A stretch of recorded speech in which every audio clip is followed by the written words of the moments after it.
Bonjour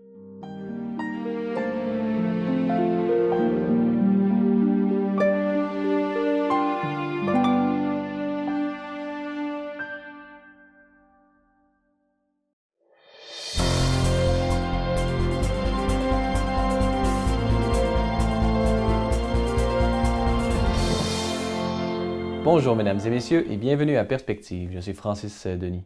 Nous vous en avons déjà parlé hier, le pape François a terminé son voyage apostolique sur le continent africain. Comme toujours, il s'est entretenu avec les journalistes durant le vol de retour pour Rome. Lors de cette conférence de presse d'environ 45 minutes, plusieurs journalistes ont posé des questions sur une panoplie de sujets tels que la pauvreté en Afrique, le sida, la corruption, la liberté de presse et j'en passe. Voici un extrait de cette conférence de presse préparée par nos collègues de KTO Télévision. Si intervenir dans le champ politique veut dire faire de la politique, c'est non. Qu'il fasse le prêtre, le pasteur, l'imam ou le rabbin, ça c'est sa vocation. Mais on fait de la politique indirectement, en prêchant sur les valeurs véritables. Et une des valeurs les plus grandes, c'est la fraternité entre nous. Nous sommes tous fils de Dieu. Nous avons le même Père. Et en ce sens, il doit faire une politique d'unité, de réconciliation. Un mot que je n'aime pas, mais je dois l'utiliser, de tolérance. Mais pas seulement la tolérance, la convivialité, l'amitié. Et voilà. Le fondamentalisme est une maladie que l'on trouve dans toutes les religions. Nous, chez les catholiques, nous en avons quelques-unes. Non pas quelques-unes, mais beaucoup. Qui croient détenir la vérité absolue et qui avancent en écrasant les autres avec la calomnie, la diffamation et qui font du mal.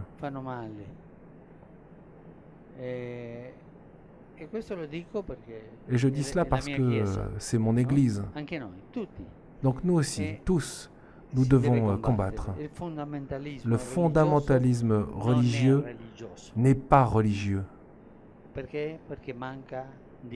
Parce qu'il y manque Dieu. Il est idolâtrie, comme l'idolâtrie de l'argent. Faire de la politique, au sens de convaincre ces gens qui ont ces tendances,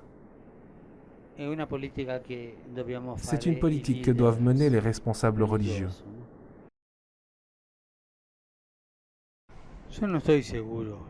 Je ne suis pas sûr. Je ne suis pas sûr, mais je peux vous dire que c'est maintenant ou jamais.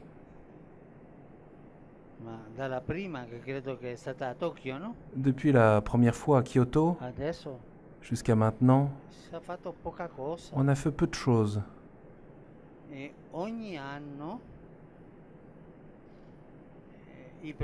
Chaque année, les problèmes sont plus graves.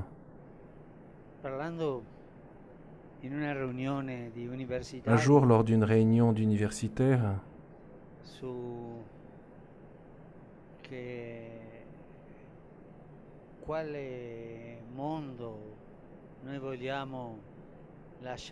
à propos du monde que nous voulons laisser à nos enfants, quelqu'un a dit: mais êtes-vous vraiment sûr qu'il y aura des enfants de cette génération? Nous sommes à la limite.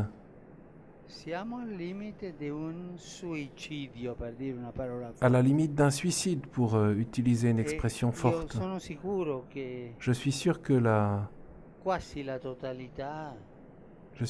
quasi-totalité de ceux qui sont à Paris, à la COP 21, ont conscience de cela et veulent faire quelque chose. Voilà, c'est tout pour aujourd'hui. Si vous avez des questions ou commentaires, vous pouvez m'écrire à l'adresse qui apparaît à l'écran. Merci d'avoir été des nôtres. À la prochaine.